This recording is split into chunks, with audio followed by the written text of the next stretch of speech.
ഇനി മൂന്നാമത്തെ കാര്യം, കോൺഫ്ലിക്റ്റ് ഹാൻഡിൽ ചെയ്യുന്ന ഒരു രീതി ഉണ്ടാകും.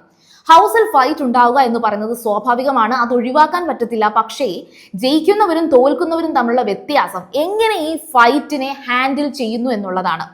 പേഴ്സണൽ അറ്റാക്ക്, അബ്യൂസീവ് ലാംഗ്വേജ് ഒക്കെ ഉള്ളവര് സിമ്പതി, അവർക്ക് ഓഡിയൻസിന്റെ ഇടയിൽ ഒരു സിമ്പതി ഉണ്ടാവത്തില്ല. ആദ്യമേ ആ സിമ്പതിയൊക്കെ അങ്ങ് നഷ്ടപ്പെടും. പക്ഷേ പോയിന്റ് ബേസ്ഡ് ആയിട്ട് റെസ്പെക്ട് നിലനിർത്തിക്കൊണ്ട് ഫൈറ്റ് ചെയ്യുന്നവർക്ക്, സ്ട്രോങ് ആണ് അവര്, പക്ഷേ വളരെ സ്ട്രോങ് ആയിട്ട് തന്നെ ഫെയർ ആയിട്ട് ബിഹേവ് ചെയ്യുന്നവർക്ക് ഈ പറയുന്ന മലയാളം ഓഡിയൻസിനെ കയ്യിലെടുക്കാൻ സാധിക്കും. അതിൽ നമ്മുടെ വ്യൂവേഴ്സ് എന്ന് പറയുന്നത് ഫാമിലി ഓറിയന്റഡ് വാല്യൂസ് ഒക്കെ കീപ്പ് ചെയ്യുന്നവരാണ് എന്നൊരു കാര്യം കൂടി ഇതിനകത്ത് ഞാൻ ആഡ് ചെയ്യണം. ഇപ്പോൾ ഈ ഒരു കാര്യം പറയുമ്പോൾ നിങ്ങൾ കരുതും ഓക്കെ ഡ്രസ്സൊക്കെ നല്ല രീതിയിൽ, അതൊന്നുമല്ല. നിങ്ങളുടെ ലാംഗ്വേജ്, നിങ്ങളുടെ ബിഹേവിയർ, ആദ്യത്തെ ഒരു ഡ്രസ്സൊക്കെ നമ്മൾ എന്ത് ചൂസ് ചെയ്താലും, ഇപ്പൊ ഗേൾസ് കൊച്ചു ഡ്രസ്സൊക്കെ ഇട്ടുകൊണ്ട് നടക്കുന്നതുകൊണ്ട് വലിയ പ്രശ്നമുണ്ടെന്ന് വെച്ചാൽ അത് ആദ്യത്തെ ഒരു ഹൈപ്പ് കഴിഞ്ഞ് അവരുടെ ക്യാരക്ടർ എന്താണെന്ന് മനസ്സിലാവുമ്പോഴത്തേക്കും ഈ പറയുന്ന ഓഡിയൻസിന് അതൊരു പ്രശ്നമല്ലാതെയാകും. ഇനി ഇതിന്റെ ബെസ്റ്റ് എക്സാമ്പിൾ കഴിഞ്ഞ സീസണിൽ തന്നെ നമുക്ക് എടുത്തു പറയാം.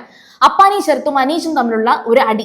അതിൽ അപ്പാനി ഒരു ഹീറോയിസം ഒക്കെ കാണിച്ച് ചീത്തയേക്കാൾ വിളിച്ച് അനീഷിന്റെ നേരെ അങ്ങോട്ട് ചെന്നപ്പോഴത്തേക്കും ജനങ്ങൾക്ക് അപ്പാനി ശരത്തിനോടുള്ള ഇഷ്ടമൊക്കെ മാറി അത് അനീഷിനോടുള്ള സിമ്പതി ആയിട്ട് കൂടി വന്നു. അപ്പോൾ ഈ തരത്തിൽ നിങ്ങൾ ചിന്തിച്ചു വെക്കുക.